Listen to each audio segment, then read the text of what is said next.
keep joining me because the message this evening is not my message.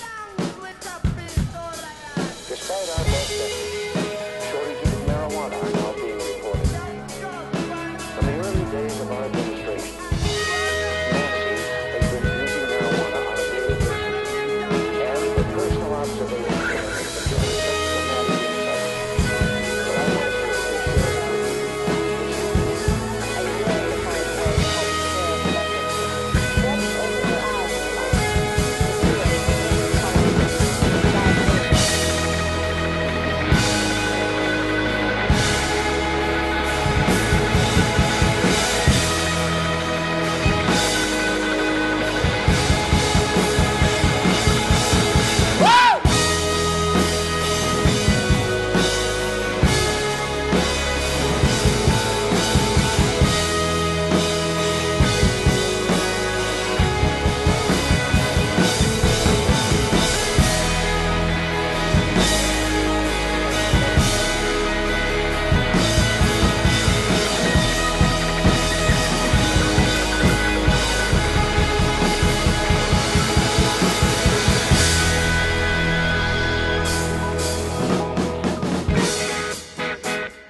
TourStop at MasterMix Studios. We are honored to have Bad Rabbits here today. Thank you guys so much for coming by in your busy tour schedule.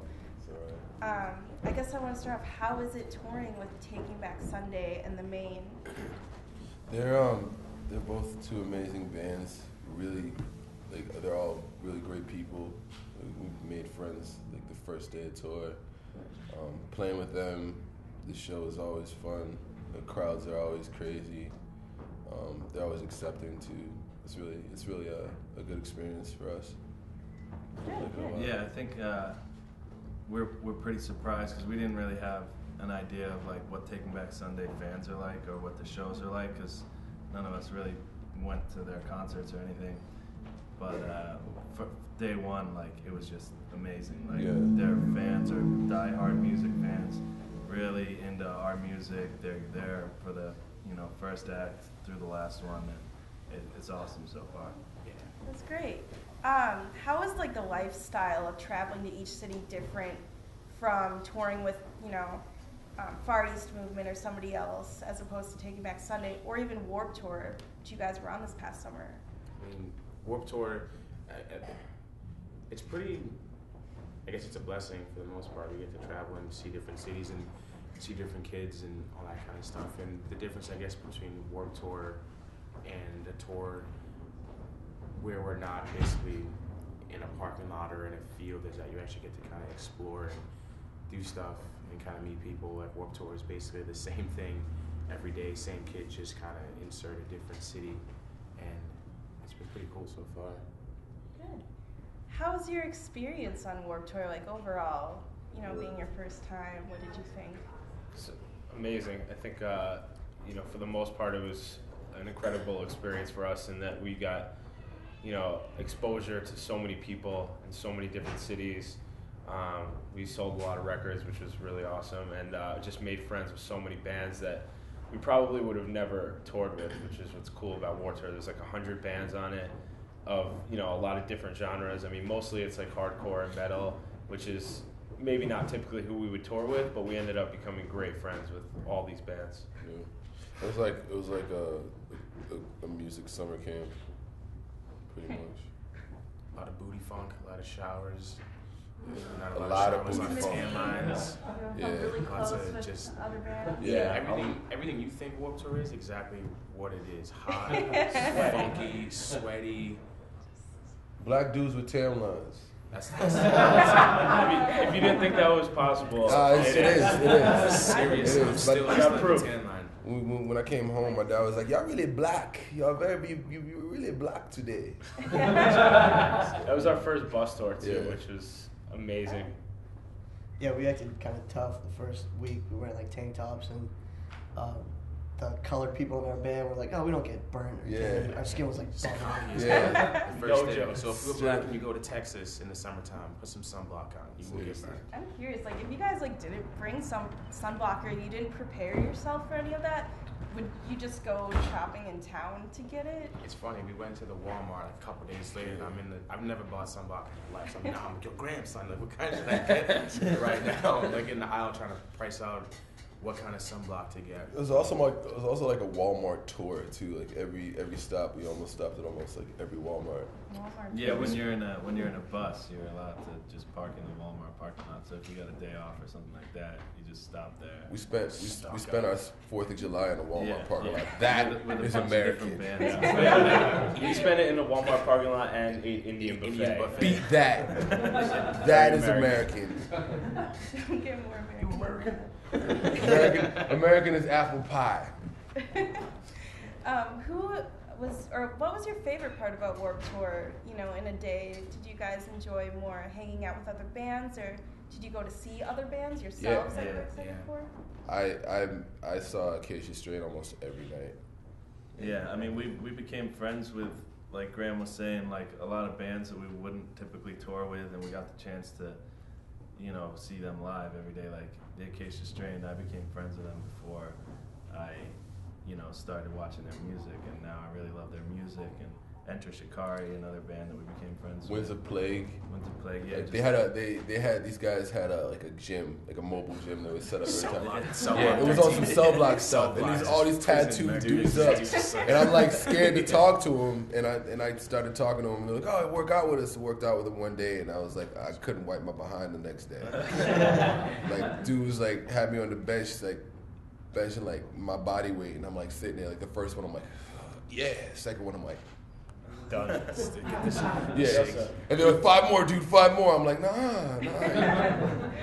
It was fun though. Those guys are awesome. Everybody in Warped Tour is awesome. We had there was a band on Warped Tour also named Foxy Shazam, and they're like good friends of ours. We did our first tour with them, and they were on the same stage as us this summer, so we got to hang with them a lot. And they're like our affirmative action Yeah. stage. Yeah, that's what we called it. Yeah. Our stage it was cool because like the stage that we were on was like the stage where I guess the bands where you didn't know what else to do with them because the bands that weren't screaming. It was basically we called our affirmative action stage as a joke, which was the Skull Candy stage because it was all the hip hop and reggae and basically everything, and it was cool to see kids that either A, when they came to the merch, they were like, yo, how'd you guys hear about Bad Rabbits? They're like, oh, we went on the website and actually like looked for new bands, or we were just walking by and stopped, or like one of their other favorite bands was like, yo, go check out this band. I think that's one of the biggest things for Warped Tour is that you just kind of have the ability to reach so many different kids that would never give a shit about your band all at once, whether it's on purpose or by accident, which is not like any other tour. And like Salim was saying, like a couple bands, a lot of bands actually were like telling people about us and talking about us in press, and so it worked for us. It was awesome. It was really awesome. Like to get that type of respect and adoration from bands that we didn't even think liked us or even liked our music in general. Just really respected us. It was really awesome. That's great. It's one of them songs where you gotta be real smooth with the shit that you say.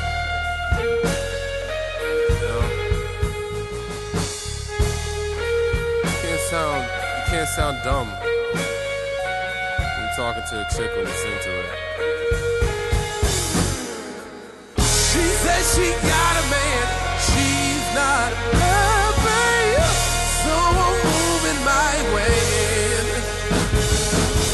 She says she want a man that does more than nothing, so I'll be more stimulated.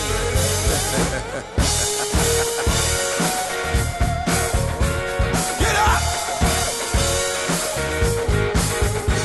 Get up! Get up!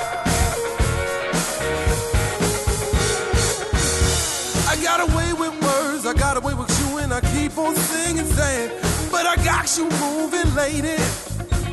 Said, you like my band, like the way it sounds when I smooth it out with them, so we keep on playing you. I got away with words that wanna get with her, but it's still outlandish how just moves the crowd. Yes, I'm fighting this feeling, I need it, I want it. Girl, you got my heart beating, you want it, I want it. Now you know and I know I'm needing you, I'm needing you. Hey,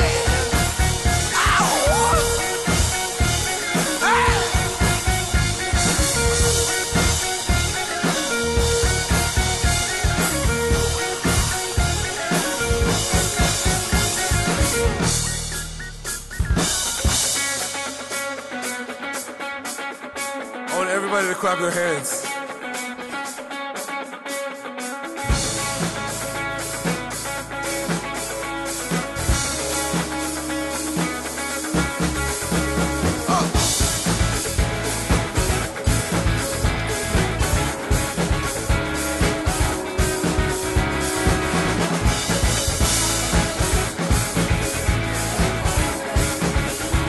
Shut up. Tell you I'm not gonna leave, but I do anyway. Cause things between you and me, they were bound to fail. I won't do you any favors. You can tell all your neighbors, when I tell all your girls that it's over now. Turn around, find out what you'll be losing. I'll be on the town, pick and choosing. Cause I'm never running after you, no way, never running after you. I'm never running after you, no way, never running after you.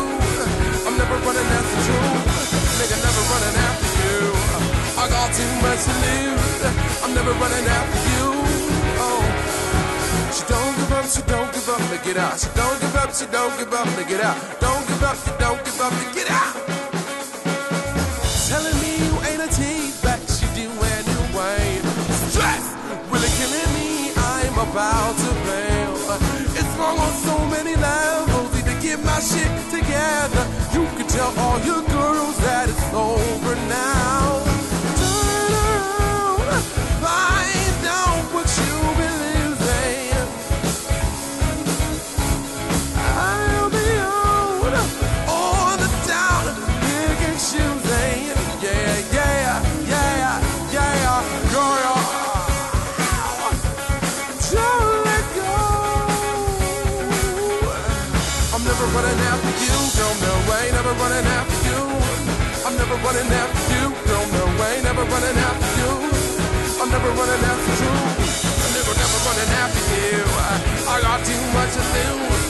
I'm never running after you.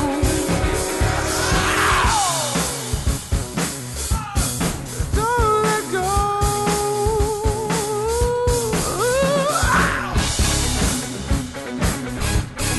Don't let go.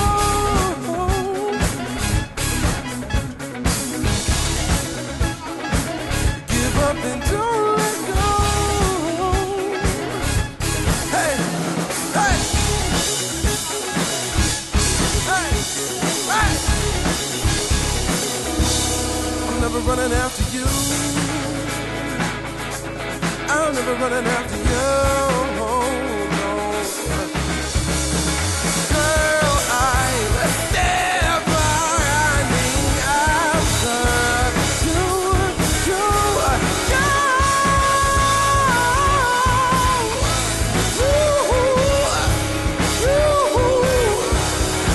She don't give up, she don't give up, and she should.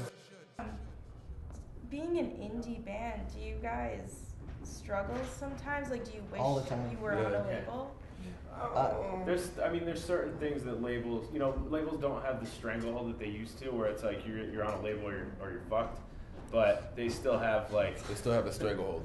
no, they still have a lot of things that are very useful for bands. We just haven't really, come across the right fit for us yet.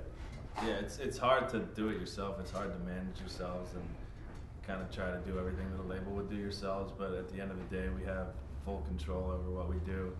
We don't ever have any label saying, you got to make your song sound like this, or rewrite this, or you guys got to look like this, and so it's cool for us that we get to call the shots, even though sometimes it's more difficult not having a label. And it's for us. God. Yeah, we made some of the worst decisions not having now thankfully we have a really good team behind us, but before we were kind of making a lot of decisions on our own, that entering different territories that we weren't too familiar with, like working with a big producer like Teddy Riley. There was a lot of stuff that we didn't know what we were getting ourselves into, but at the end of the day, I think having a control of our own business, it feels a lot better, as opposed to always checking in on someone else and giving someone else our business and not checking in is where it really kind of screwed us up. So now that we have a hold of our business, it just feels a lot better. And being on a label is not the end all be all at all. I mean, we have tons of friends who are on labels and are dying to get off of them. Yeah. Just because you're on a label, it's not like, oh, we're set now. We got, we're gonna be all good. That's not the case. I think you guys are doing great for not being on a label. Thank you. Tours you've been on, you guys are so successful already. It's really inspiring to other bands, I feel like, especially other independents trying to get out there. You guys have a non-traditional approach, it seems like, to everything you do. You guys play some DJ set gigs, instead of, the full band sometimes, is that correct? Mm-hmm. Yeah, and then you guys do remix albums, you did a cover song series, even to merchandise. Do you guys find it struggling to be different? Because all the things you do, you're just so unique in this industry, and it's so awesome, I feel like. I think we're just doing it as it comes naturally. We haven't, at some points we're like, oh, we should be doing this because someone else is doing it, but at the end of the day, we were speaking upon some article that we were reading this morning, and we were getting frustrated. But then Graham and I were speaking, we were just like, honestly, if we're not successful at doing this, we gave it a good shot. You know what I mean? So I don't know. We're just trying to be ourselves and not worrying about what other people are doing. But then again, when you see an article written on one person, and they all of a sudden will sell out a crowd just because of one article. It's like a kick to the balls for a band that's been touring for so long, like us and plenty of other bands that have been just like grabbing each fan one by one, like sleeping on people's floors and stuff. It's just like the industry is very weird. So I don't know. I think everybody just gotta stick to what they're doing. Yeah. That's what At the end of the day, I think what we're doing is has got longevity in it. Just putting in the work. I mean, we've been touring for a long time. And just like she was saying, we picked up one fan at a time, just meeting people, being accessible, playing shows. It's not like a band that we got on a label, got a write-up in some blog or magazine, and everything took off. We've been doing this from the ground up. And I think at the end of the day, that's probably going to work best for us. Yeah. It's that grassroots campaigning type mentality. It's like the dudes in Taking Back Sunday. In fact, it's like 10 years later, and Deftones, Glassshot, basically all the bands that we look up to, they're still around for a reason. I mean, they've kind of stuck to the guns. It's not like the Deftones have all of a sudden put out a pop indie record or something like that because somebody told them to, or they felt that was going on at the time. They all did like solo projects or whatever to release those demons. So I think for us, like Shia was saying, as long as we kind of stick to our guns and kind of keep doing what we're doing, we'll be around. Right. In closing, do you guys have any advice that you would give other independent bands or artists? Get a business manager. Yeah. Don't think that just because you get a manager or an agent or everything's hunky dory. Keep an eye on your business. Yeah. So someone told us this, we were kind of pissed off that we made bad decisions along with other people that were helping us out, and he told us that at the end of the day, like, all those decisions reflect on you. You're the manager of your ship at the end of the day, so you basically got to oversee everything. So if you start losing sight of that, then you're gonna start going south. So when it comes to the music, just try to be original as possible. Be true to yourself. Don't do something because you see someone else doing it and you think that that's gonna make you hot. Like, just do what you feel is original. Don't bite. Just try to be inspired and stay true to yourself. Because if you don't do that, then you're just gonna lose sight of everything, and you're just gonna fall into that same box that everybody else is in that you didn't want to be in to begin with. Have fun too. I mean, if you hang out with us for more than 10 minutes, you'll realize that we try to have as much fun as possible, and we wouldn't still be doing it if it wasn't fun. You know what I'm saying? So. And stay at your mama house if she lets you. Save your money. Save your money and stay at your mama house. Don't be like me, broke at your mama house. No one got that. That was not funny. These mics on. Sick. All right, well, I want to thank Bad Rabbits for stopping in at TourStop and MasterMix Studios today. They're playing at the Caboose tonight with Taking Back Sunday in the main, and they'll be on tour for a while yet, it seems like. So thank you guys once again for taking the time to speak with us. Thank you. You're welcome, baby. Thanks for having us here. Yeah! We shook up the world! We shook up the world!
Just dance to it, baby, baby.